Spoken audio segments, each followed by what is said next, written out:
I can't believe you had the audacity to try to kill someone. Didn't this man have a whole trial where he killed somebody? I can't imagine where you got that thought from. Didn't he kill his wife's lover or try to kill him? Ladies and gentlemen, boys and girls, welcome back to Soaplore, the official gathering place for newbies, novices, and OG diehard fans of the golden age of primetime. I'm your host, Jeb, viewing and reviewing the soapiest, sexiest primetime storylines of 1984. So whether you're new to this or true to this, sit back and enjoy. Tell the kids it's time to play outside or out of sight. Tell babe no questions, suggestions, or concerns for the next 25 to 35 minutes. Everyone else in earshot, cool, quiet, or kicked out are your only options because we are watching our story. Ladies and gentlemen, boys and girls, this is Soaplore.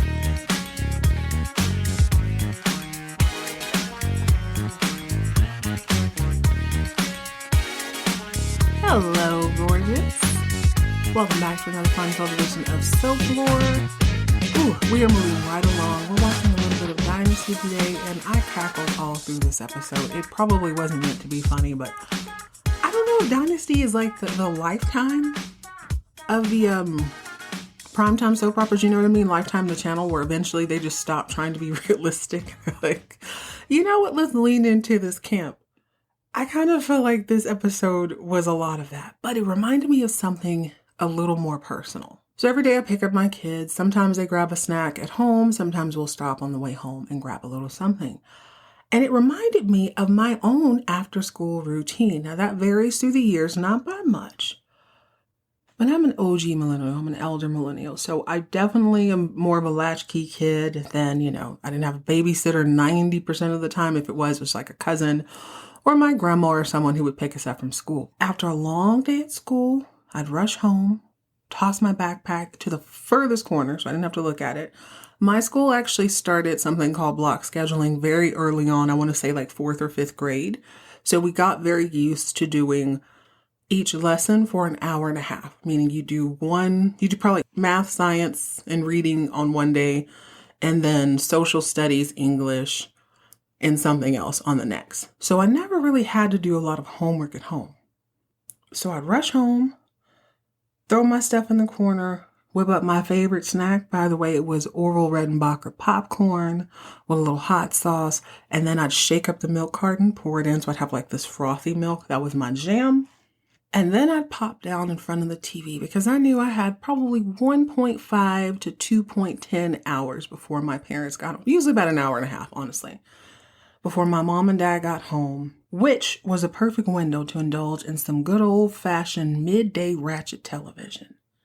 We call prime time the golden time for TV, but I tell you what, if you're not watching daytime soaps and you're not watching nighttime soaps, you better believe midday is where the ratchetness really cranks up. It is the perfect bridge between the two. So when I was a little bit younger, and I actually was allowed to watch TV, it would be something like Jenny Jones, sometimes Ricky Lake, etc., Geraldo, whoever was on, I would watch it. As I got older and as time went by, even in college and stuff, it turned into like the Tyra Banks show, Dr. Phil. They started to get real ratchet. And my favorite episodes were either the makeover episodes where you show up and then they make you over and you're all hot at the end, or the creme de la creme, the actual golden television, was the he or she is cheating and I can prove it episode. To me, someone in a little dusty town, those episodes were a masterclass in people watching. They inadvertently taught me a lot about life, and I learned 3 things very quickly. Number 1, if you get a random call from some producer on a television show you've never applied for, you better show up prepared to fist fight, depending on who it is. If it's Jerry Springer, you're going to fight. If it's Jenny Jones, somebody thinks your clothes look like crap, or the person you love is definitely cheating on you.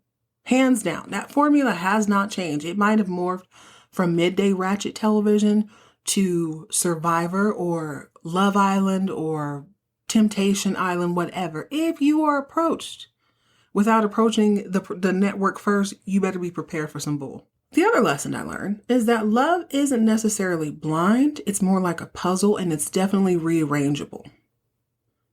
On every last one of these talk shows, if someone was coming to confess that they were cheating or their best friend drug you out of the woodworks to tell you that your man has been cheating and they have proof, and they set up the cameras backstage so you can watch it all. You remember, right?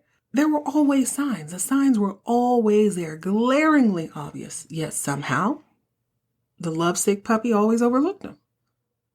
The drama was intense, but the truth was always right there in their face. You know something's not right. If you've been dating this guy for 10 months, you've never been to his house, you only go out on one night a week, these women would build full lives, and men, full lives around someone during and before the internet really popped off like it did now, to where you're not being catfished. You know this person's flesh and blood, and you have never been to their house. Red flag. The third thing I learned is that 15 people aren't telling the same lie. If you were told time and time and time again about your little man friend, let me tell you a little something about your little friend, and you don't listen, baby, the consequences are what they are.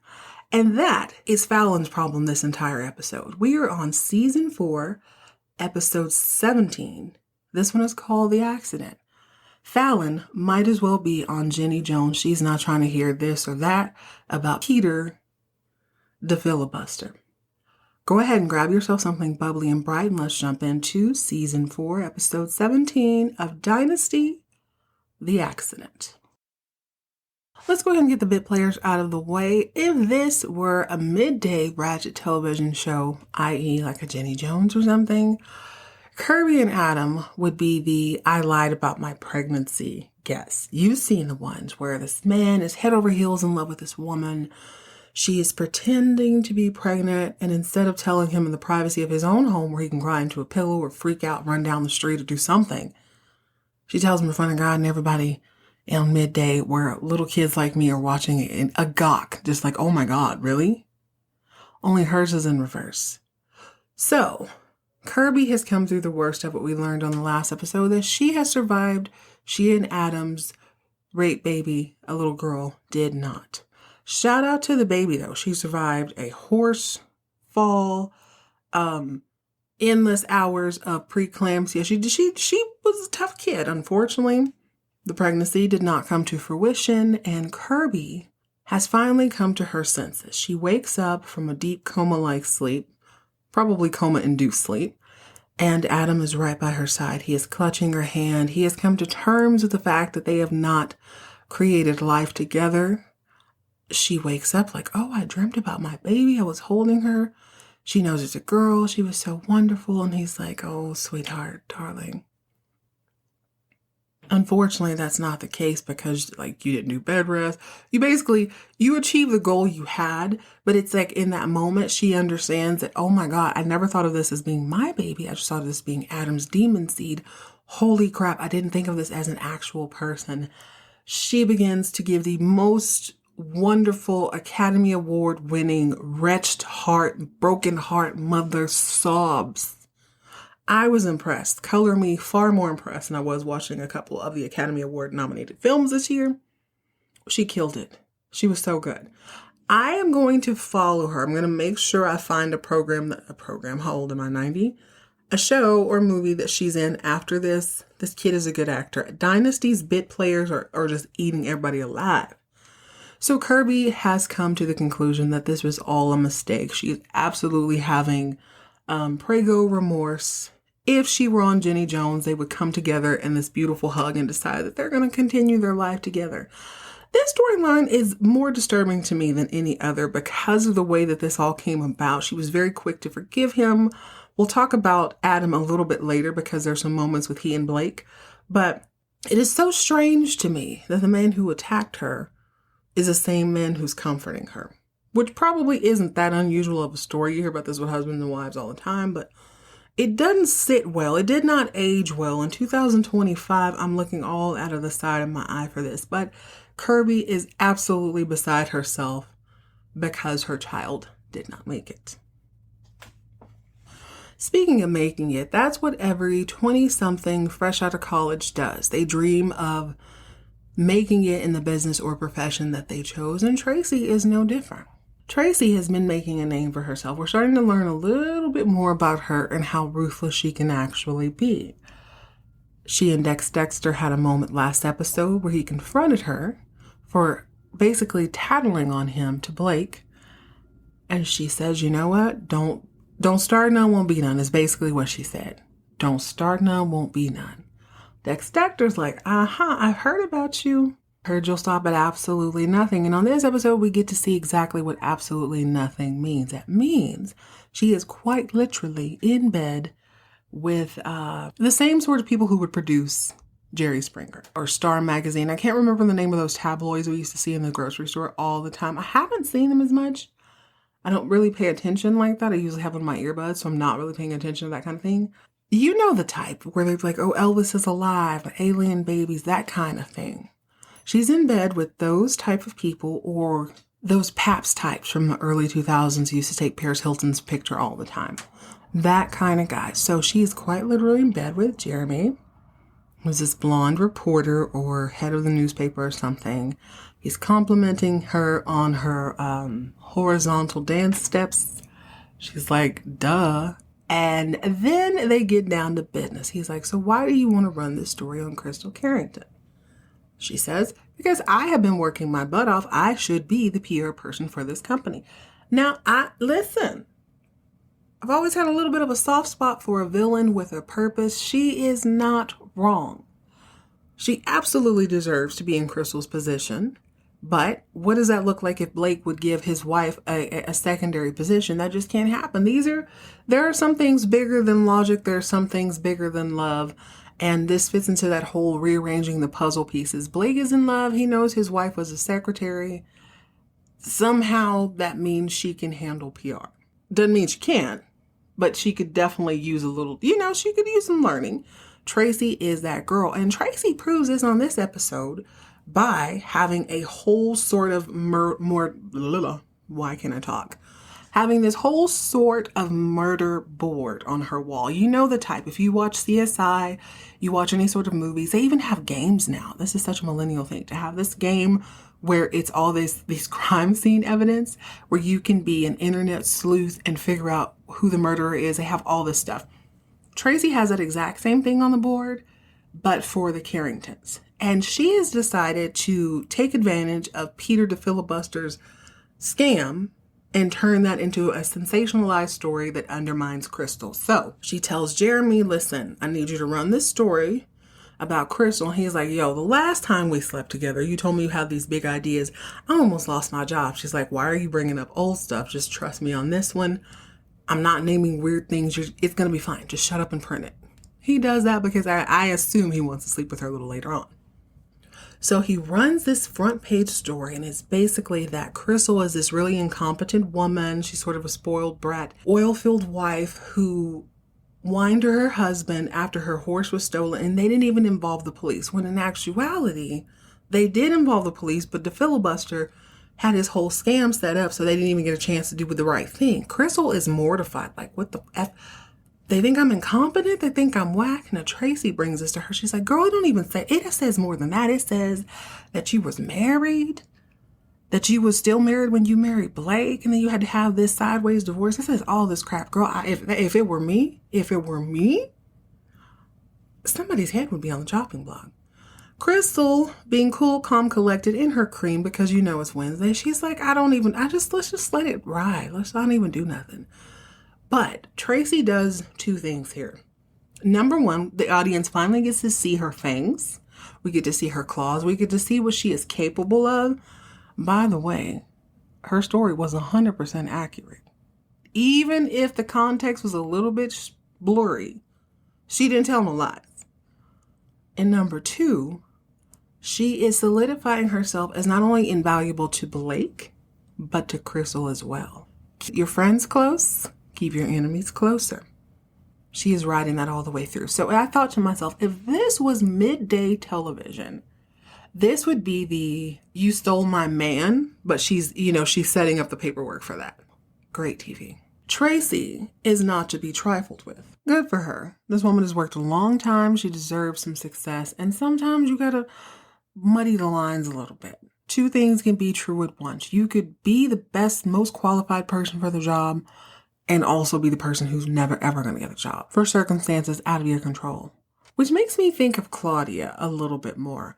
She is living her best life. She has done her quote unquote time in the sanitarium. She has tried her best to be an honest woman. By all intents and purposes, she actually has never done anything wild. She married a man who had an affair. She went a little bit, off the rails. Today we would say she maybe had a nervous breakdown or something. She suffered a little bit of depression for that. Then she moves on. She has a little tiny affair with this guy. It is blown up in front of God and everybody at a murder case that she had nothing to do with. Then her husband runs off with her baby after she has an accident with the baby. She wakes up from a coma. Her whole life is turned upside down. You cannot tell me that breeds clarity of mind and just clear thoughts. Yes, she reacted to a really, really horrible situation. However, now she's on the straight and narrow. She has learned to sort of tuck down any memories. She knows what she can and can't speak on. She knows who she can and can't confide with. She also has to speak in the calmest voice ever. I can't show any emotion, but that is kind of messing with her bag because now she's getting all these violets from someone calling themselves Lancelot. Now, I'm putting my money on Matthew's mother because I started going back and thinking like, okay, did Claudia ever talk about her mother? No, she definitely called Matthew's mother one time and she talked about it before. So I'm thinking this is going to be sort of like that Knots Landing episode where Ginger's ex-boyfriend who had died, his mom, was sending her all of those marigolds or whatever. The floral fixation episode. I feel like it's like that. I'm going to bet money it is his mama because that's a trifling thing to do. And maybe she feels away. Maybe she's blaming Claudia, which I don't fully disagree with, for Matthew's disappearance. Even though I don't actually blame her, I could understand how someone else could blame her. That's all I'm saying. So she and Steven are having lunch at, you guessed it, La Mirage. And she's talking about those flowers are starting to make her remember her daughter. But like, she's not crazy. Like, dude, somebody is doing this to me. She feels like Steven thinks she's crazy. So she's thinking about her words very carefully. He doesn't think she's crazy, but he definitely thinks somebody is messing with her. So he approaches the usual suspect, his mother. They have a little chatter, chit. And halfway through the conversation, she's like, Steven, do you think I would do that? That's not even my style. I would have to agree. We haven't seen a lot of Alexis be like cutthroat and sneaky. But I don't think she would send flowers to send you over the edge. She'd write a check to get rid of you. That's how she got rid of Sammy Joe. I feel like that would be her modus operandus if she had one. But she starts thinking about this, and dare I say it, Alexis's heart grows a little softer towards Claudia. So she's like, Claudia, let's have lunch at, surprise, La Mirage. And Claudia says, Alexis, thank you for meeting me, but there's just nothing I can do. If I talk too much, all people are going to say is, hey, that lady who was in the crazy house is talking crazy again. And Alexis is like, dang, you're right. But I don't want you to stop. Okay, this is what we're going to do. Stop talking about being crazy. Put that behind you. That was a long time ago. Stop saying that. If someone is messing with you, we need to do something. Why don't you talk to the police? Claudia's like, what can I say? Somebody typed up a letter. There's no fingerprints on it. They typed it up and dropped it off at my house. This is long before surveillance cameras were in the hallway. You don't need a key card to get into her building. She's right. There's really nothing she can stand on. But I feel like Alexis is like, no. You might be kookaloo. You might not be who I would choose for my son, but I'll be damned if my daughter-in-law is going to be played for a fool. Let me handle it. I'll make sure it's handled properly. So now we've got Alexis on the prowl. As I'm saying this out loud, Alexis makes a much better PR person than Crystal. No shade to Crystal, but let's be real. She understands people. She understands how to get information from them. She's so much more like Tracy than Crystal could ever be. Not that I think she's all high and mighty and innocent, but she just didn't have the street smarts to do the job. It's sort of a pattern I'm picking up on when watching Dynasty. So if you are not wealthy, if you are not a Carrington or a Colby by blood, there's always going to be this second guessing as to whether or not you are truthful or you are capable. PR is one of those professions where you need to be a little bit comfortable with the uncomfortable. You are basically wrangling in another person. You are spinning a story so that they always look good. As I think about this on this show, I think Alexis would probably be the best, but she's up against someone like a Jeff Colby. Jeff Colby comes from money. He is used to power. He's used to a certain amount of obedience, if you will.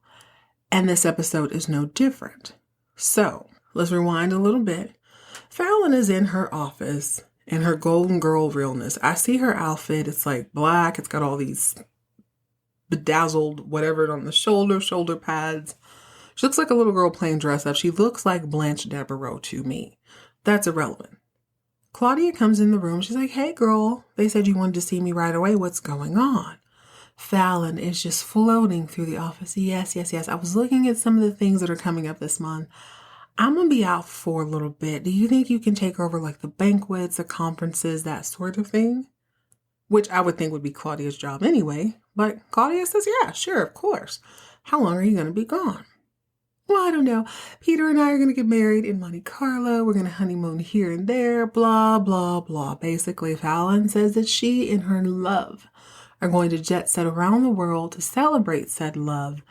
And she don't really know when she's going to be back, but she's thinking probably a month and change. All the mothers in the room give side eye. Okay, a month, huh? Claudia, who is versed in not being believed by people, so chooses her word carefully. Fallon, I love you. And I understand you're in a new season of your life. I'm paraphrasing. But I have some reservations when it pertains to Peter de Filbuster. Fallon scoffs and rolls her eyes because she's heard this more times than a little bit. Okay, Claudia, what is your hang-up with Peter? Claudia says, Peter came on to me right here in your office. Note the importance of her statement. She is saying that on your own turf, I am your sister-in-law. He is more than aware of that. He still tried to get something from me. Fallon is not trying to hear that. She goes, well, did he ask you to go to bed with him? No, but he like grinded up against her and made her very uncomfortable and touched her and basically said he wanted to hit. Yes. He didn't say go to my bed explicitly, but yes. Claudia says no. And Fallon scoffs again. That's just how Peter is with women. I've seen him with women. That's just how he is. That's how he compliments you. Now, I'd really like it if you leave now so I can get back to work on a desk with no computer, no typewriter, no notepad. What work are you doing on a blank desk, my dear? We're going to let that ride. She's not trying to hear that. She can shoo Claudia out of the door because she is but a peasant. She is a peasant who happened to marry a rich man who happened to be, has extensive insight on insane asylums. So who's going to believe Claudia? But the truth is, everybody in Fallon's life has been saying this more times than a little bit. Hey, Peter's weird. Peter's giving me a weird vibe. I don't really like this. Her father has said this. Jeff has said this. Everyone has basically said this. So the next morning, because Jeff and everyone lives at the mansion, Jeff bumps into Fallon at the foot of the stairs. Now, she is in this, God, it is the most beautiful, killer, bright red outfit. It is a cape. It is, I guess it's a skirt suit. When I tell you head to toe, everything she has on is the exact same color red. It is customized. You cannot go to JCPenney's or Macy's or wherever and get this off the rack. She put it on. It is gorgeous. But that's irrelevant because Jeff has business. He says, so, hey, I hear you about to get married or whatever. That's real cute. When is this happening? She didn't really have any ideas because the truth is she hadn't really talked to Peter since the horse got back. Oh, sooner rather than later. He goes, okay, well, what happens after that? I don't know, but the short answer is we live happily ever after. Jeff ain't trying to hear this. He's like, that's real cute, Fallon. I hope that you don't think that you're going to take my baby around the world. I'm going to let you know right now, one thing for certain, two things for sure. My baby is not going to be jet setting with you and this crook. And number two, he will never, ever, ever be a father to my child. She has a nerve to be offended, but this is a great point. How are you going to disappear for a month? And this man has never met your child. This is the first episode I realized. She's never introduced the baby to Peter, but you're going to marry him? How totally irresponsible is that? This goes back to Blake last episode. He's like, honey, you are a little bit impulsive when it comes to men. So The consensus in the mansion is that Peter's weird, Fallon's being irresponsible, but everybody's sort of tiptoeing around it. After Jeff lets her know one time and one time only that this baby, Blake Colby, will not be jet setting with you and your weirdo husband, he gets in his car, and unfortunately, it ruins the walk-off a little bit for me, even though Fallon probably doesn't know this. He leaves the house, and he gets a flat tire. He didn't call AAA because he's rich. I guess from his car phone. I don't know if car phones were a thing in 1984. He calls back at the house where Tony shows up. Now, if you don't remember who Tony is either the horse guy. I don't really know what he is. He's a groundskeeper, I suppose, but he never wears a shirt. Buttons are for gluttons. If he's wearing a button-down shirt, it is wide open because he fine. He needs everybody to remember that he is fine. So he shows up like, hey, Mr. Colby, I'm here to help with a sleeveless open button shirt so we can see how fine he really is. Well, he starts working on the tire and he goes, man, God, are you okay? I know everybody was really, really upset about the horse the other night. And Jeff's like, yeah, I'm fine. But what do you mean? Now, I'm watching this as the audience member. It didn't seem that pressing to me, but Jeff read into it. Next thing we see, he's in the library telling Blake all about it. He's like, yo, Topless Tony told me that groundskeeper, horsekeeper, whatever, Jack was super pissed when the horse got stolen. Like, he's nervous about his job and whatnot. Blake's like, what are you talking about? Jeff tells him, I couldn't get a lot out of him, but eventually he told me that, yeah, he had some wine and he got super sleepy right after it. Now, he told the police that he had a couple glasses, but the reality is he had less than one glass. So Blake goes, oh my God, you think he was poisoned? Jeff's like, I think he might have been poisoned. So they formulate a plan and they bring in the horse trainer, an older gentleman named Jack, who I really liked. I just like the way his voice sounds. Jack is a good old boy from Brooklyn, New York. And he starts telling them, yeah, what a great place you got here. Allegra, I'm so relieved she's back. And Jeff and Blake start kind of going back and forth with him like, man, how did you get into this? He's like, oh, I've just been raising horses my whole life.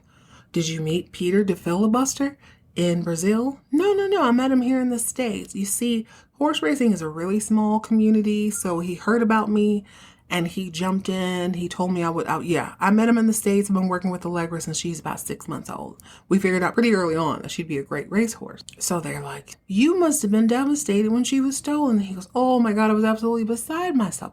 Here I am having wine and pizza with Topless Tony. Next thing I know, the horse is gone. It was devastating.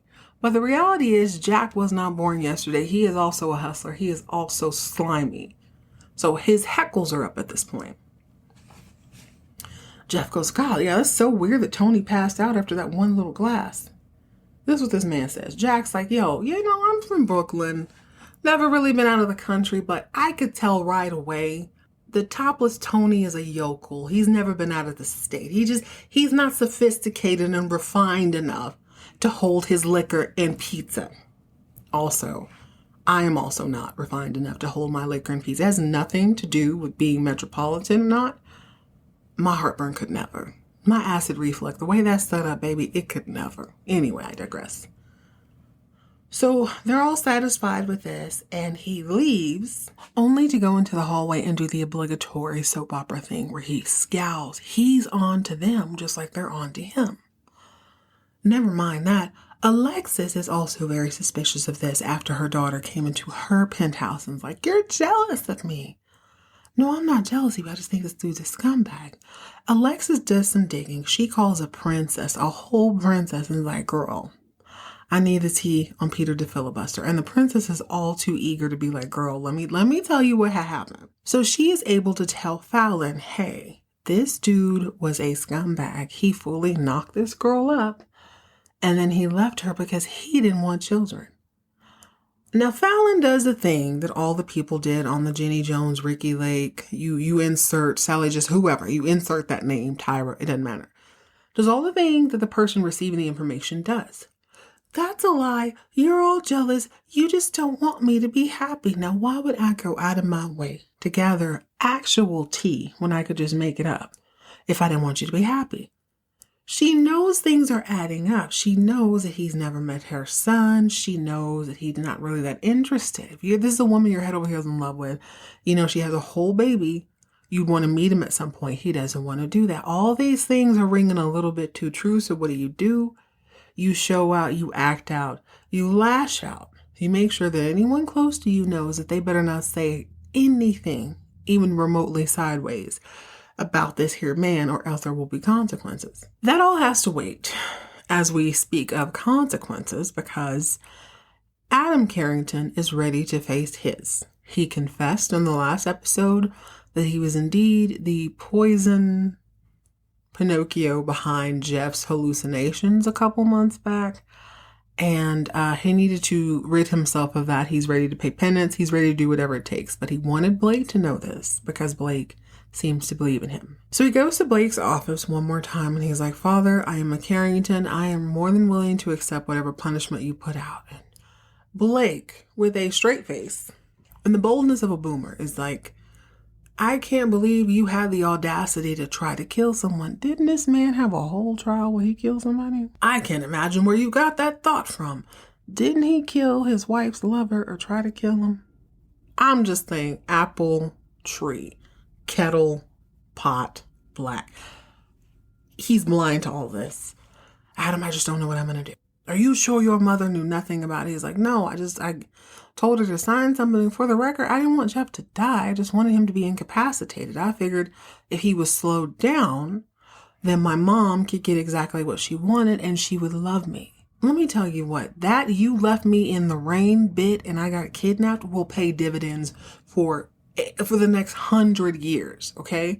As a parent, it's like, dang, I did. We definitely left you out there like that, dang. So Blake is contemplating all of this. He needs to consider it. He goes to see Alexis. She's still 10 toes down. He comes in her office. He's like, Alexis, you don't have to pretend anymore. I don't know what you're talking about. Adam told me everything. I don't know what you're talking about. Get out of my face, Blake. Adam told me that he's the one who poisoned Jeff and he tricked you. And she's like, she don't believe him right at first. You can tell she's like, what? I don't know what you're saying. He goes, listen, I came here to apologize to you. I didn't realize you were such a good mother that you would be 10 toes down for your kid. Why did you do it? Obviously, she's his mom. She goes, I just felt so bad. Like, after all this happened, I went to Billings to hopefully reveal that he wasn't my son. But all I found out is that he had like this drug incident. He didn't have no friends growing up. He was very lonely.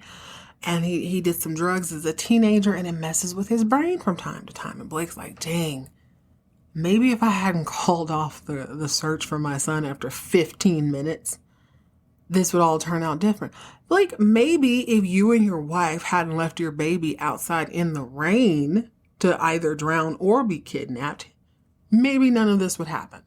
So yes, I want him to feel guilty. He needs to carry the weight of leaving this child in the rain. Also, that's your baby for real, for real. That's your DNA test. I don't care what nobody say. If he tried to kill somebody not once but twice, so did you, apple and tree.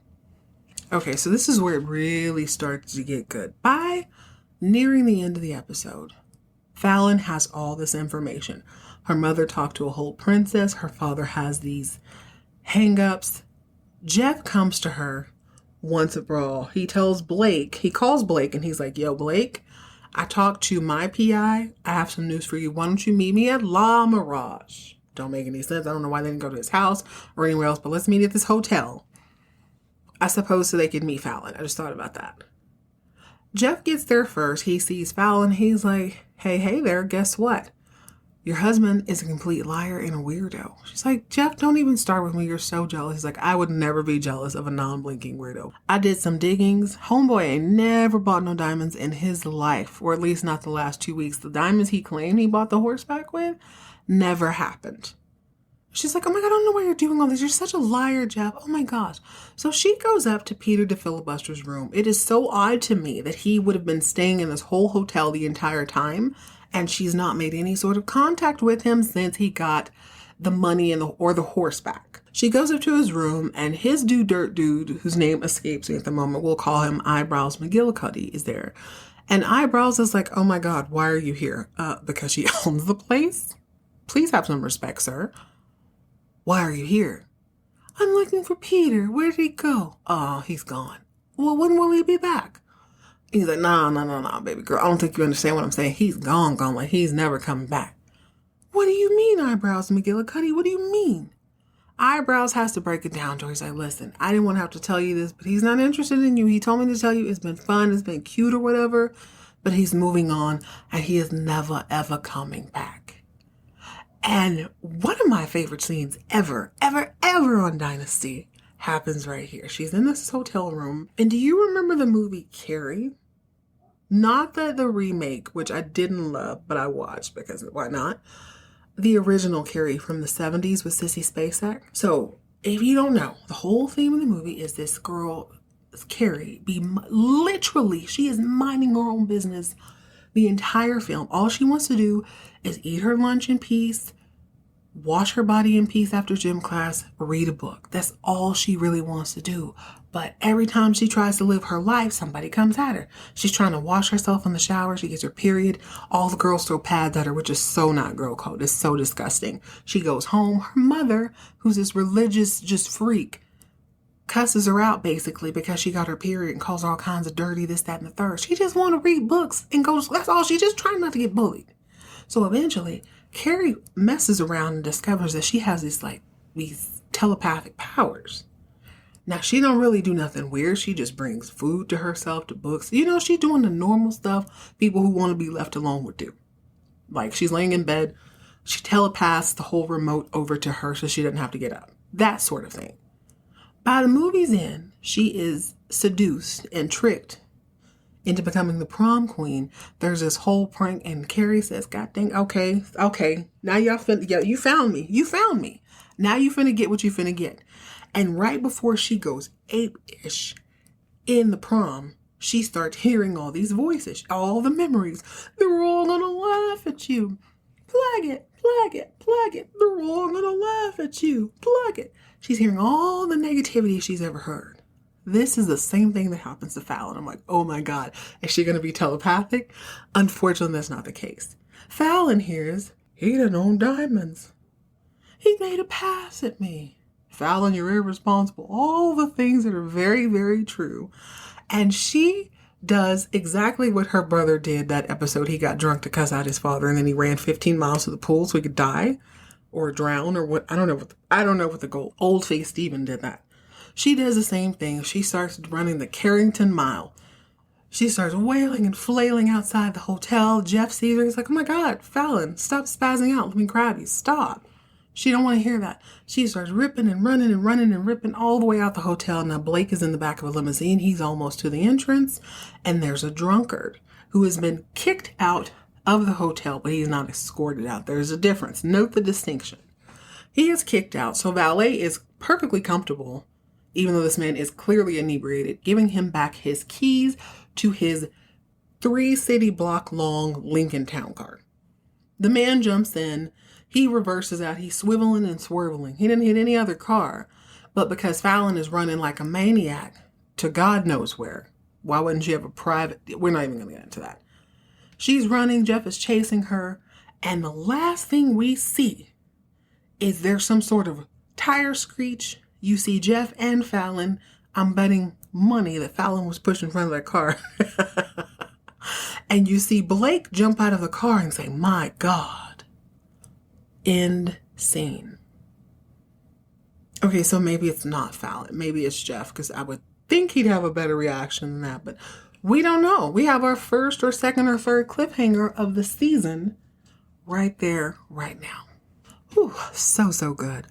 By the way, let the record reflect that I think Carrie is a totally underrated movie, and I would like to point out that she was simply defending herself through the entire film.